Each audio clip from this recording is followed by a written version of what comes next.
Alright guys, so balak niyo po bang magbukas ng MP2 account online? If ito yung una or pangalawa or pangatlong account mo sa MP2, then this guide is for you.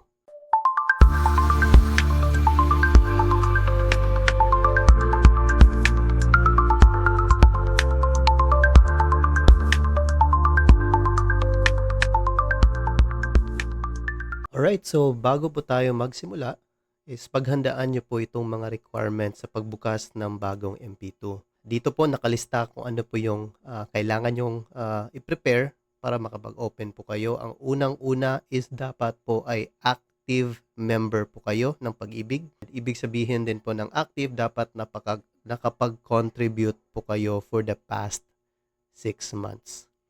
So, pakalawa naman ay ihanda ang iyong ID. Gamit ang iyong cellphone ay picturean nyo po yung ID na gagamitin.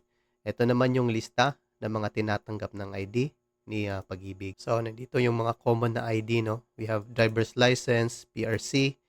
I-check nyo po yung lista para ma-prepare nyo po yung ID na gagamitin nyo. Susunod naman po is yung selfie photo. So, gamit yung ID, picturein nyo rin yung sarili nyo kasama yung ID na napili mo. So, ganito po yung sample. So, yan, picturean nyo po yung sarili mo. Sa pang-apat is yung proof of income or source ng fund. Nandito rin yung lista ng anong tinatanggap ni Pag-ibig. We have employment income if employed po kayo. Yung payslip, meron ding bank statements. Pwede rin yung mga digital bank. Contract of sale, pwede rin yan. Loan agreement, sales contract or similar document. Nandito po lahat, no? So, check nyo po yan kung ano yung applicable para sa iyo.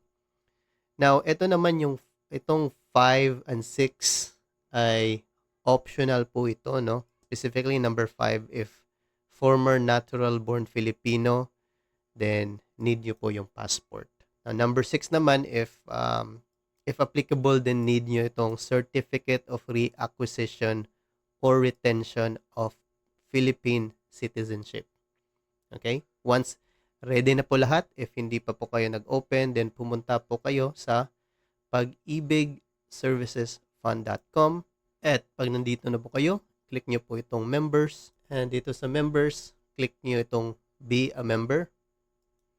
And then, apply for MP2.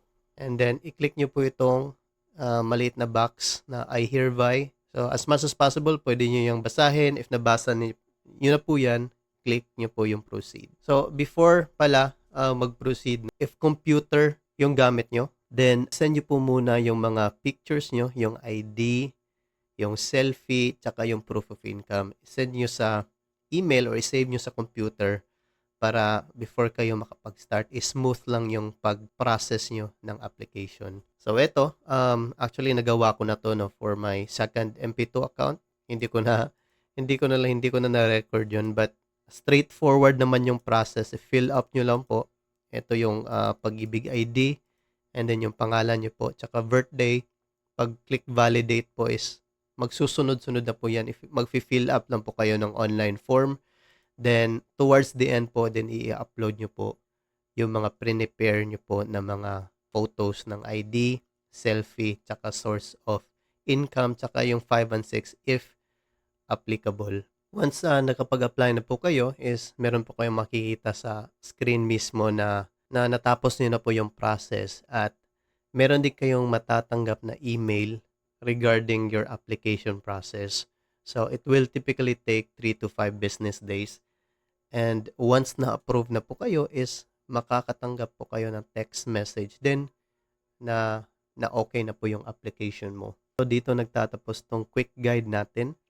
If meron po kayong katanungan, hindi po tayo affiliated kay Pag-ibig. So, pero meron po kayong issues sa pag-apply online, maaaring kontakin nyo po si Pag-ibig gamit yung email nila, or pwede rin itong online chat po nila na makikita naman po sa website. If umabot po kayo sa part na to, then help us po reach our first 100 subs by giving a like and subscribe.